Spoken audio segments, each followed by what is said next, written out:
Hi everyone. For my second assessment, I'll be talking about Adams' equity theory and how it connects to my own workplace experience. As we know that motivation is really important for organization success.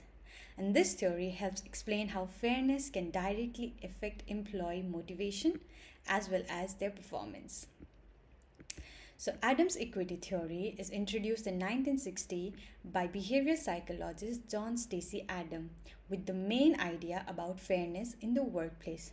It says that employees look at the balance between their inputs, like what they give in the job, such as their effort, time, or skills, loyalty, experience, and what they get in return, like their output, such as the pay, the recognition, promotion, their career growth, etc. And people often try to compare this ratio with their co-workers that are doing like similar work. And if they feel that the things are fair, they stay motivated. But if they feel the balance is unfair, their motivation drop and they might reduce the work efforts or they start to complain to the manager or even leave the job. And I can basically relate this to my own experience as I used to work as a content creator and make videos or posters or creative ideas, but my supervisor often presented my work as her to our manager. At first, I didn't realize it, but one day I saw the manager was praising her for something that I had created. And on top of that, my pay was very low and the promised salary increase never came. So even though my coworker knew about it, but nobody spoke up.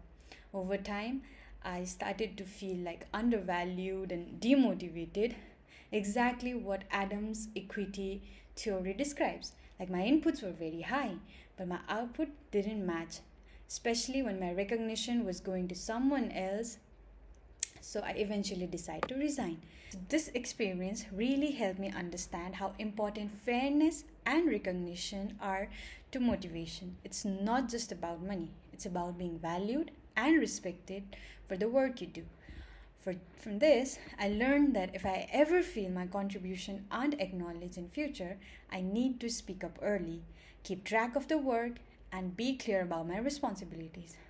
I also plan to choose workplaces that values fairness, openness, and growth because when people feel like treated fairly, they stay motivated and perform better. So, all in all, I can conclude that Adams' equity theory doesn't just explain motivation in theory, but it actually played out in real life. It shows us that fairness at work is not optional, it's essential for satisfaction, motivation, and retention. Thank you.